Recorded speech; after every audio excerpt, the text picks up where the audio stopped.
Basta na lang ba ganun? Sasabihin nyo, I violated security regulations? Ano yun? Wala naman akong 2 baril. Nung sinabi sa akin na hindi ako pwede pumasok, nag-antay ako.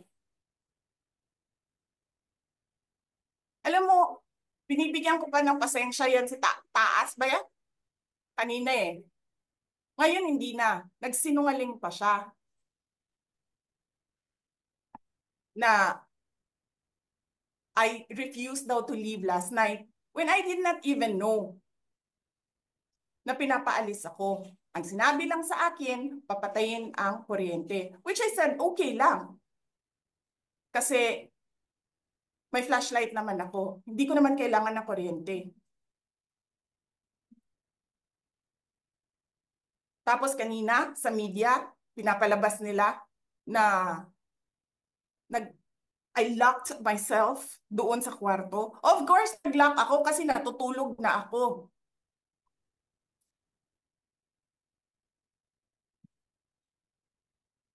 Tapos, what? Bawal ako magstay sa opisina ni Congressman Pulong Duterte. Bakit? Is not that government property? I was allowed by the lawful occupant and possessor of that office to stay there, to assist a detainee who is inconsolable right now, na hindi mo na alam kung yung sakit niya sa likod is a heart attack o ano, kasi hindi nila pinapapasok yung doktor, 'di ba? So yes, hinahanap ko kanina. Sabi ko, where is this permission from the speaker? Na meron kayong committee hearing kanina in the dead of the night to give an order na i-commit doon sa correctional facility. And where is the rule that says kapag may violation sa detention facility ay ililipat sa correctional facility? Ano yun? You make rules as you go along? Ano yun? Di ba dapat sa demokrasya, there's a rule of law? And then they make rules as they go along?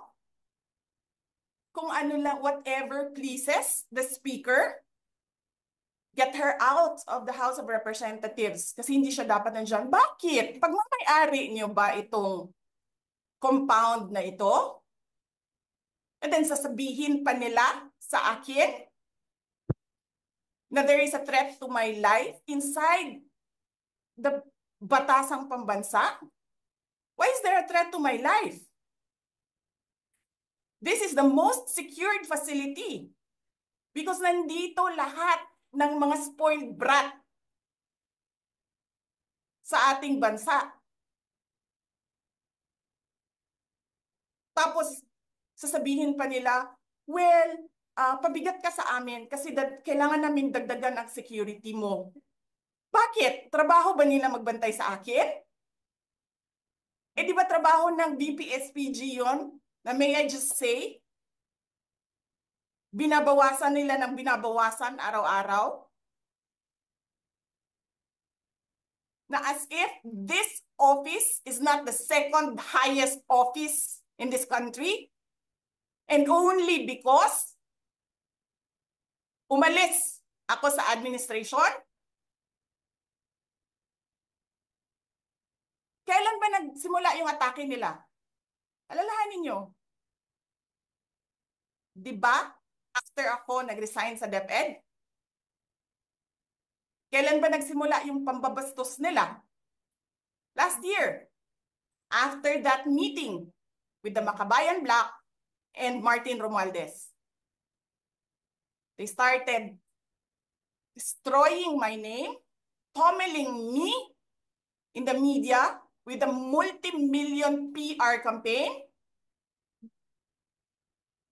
Pinastos pa nila ako ng mga pagsisinungaling nila na kesyo taksil, kesyo korap, abusado. Putang ina ninyo.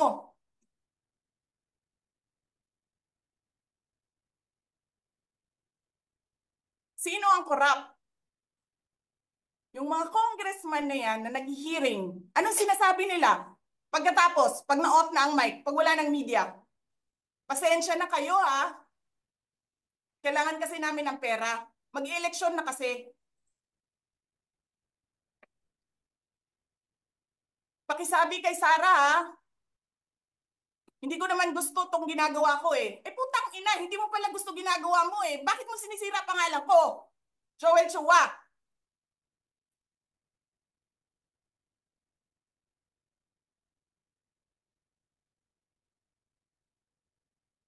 Ganyan. Ganyan ang bansa. This country is going to hell because we are led by a person who doesn't know how to be a president and who is a liar. Alam nyo anong pruweba ko na sinungaling siya? Tinanong ko, dalawang businessman. Matagal na sa negosyo ng bigas. Because I was concerned. This is a campaign promise. 20 pesos na kilo ng bigas. And so, I really sat down and talked to a businessman. Sabi ko, sabihin mo sa akin, kung magagawa ba yung 20 pesos? Sabi niya, hindi. Napaka-imposibleng gawin yan. Because more than 20 pesos ang cost. Paano ka magbenta ng palugi?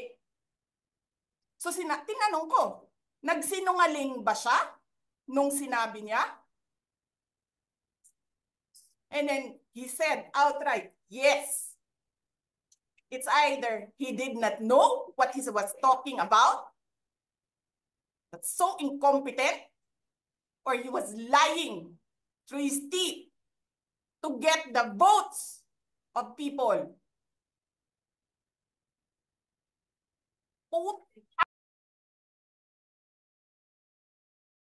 Martin Romualdez, Lisa Marcos, Bongbong Marcos.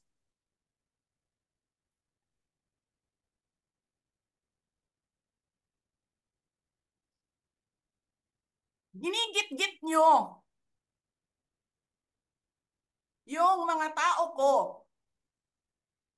dyan sa envelope na yan. Lisa Marcos, naalala mo? Nagpadala ka sa akin ng video?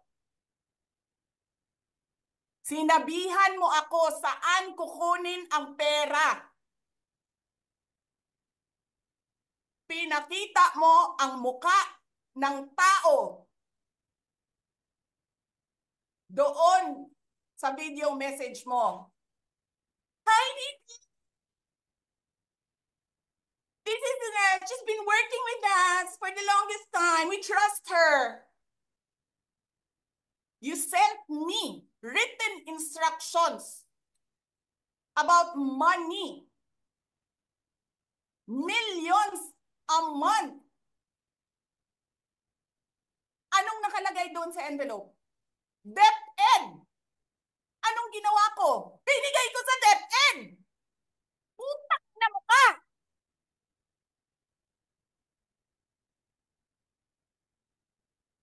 Wala ka kang posisyon sa gobyerno. Namimigay ka ng pera ng gobyerno eh.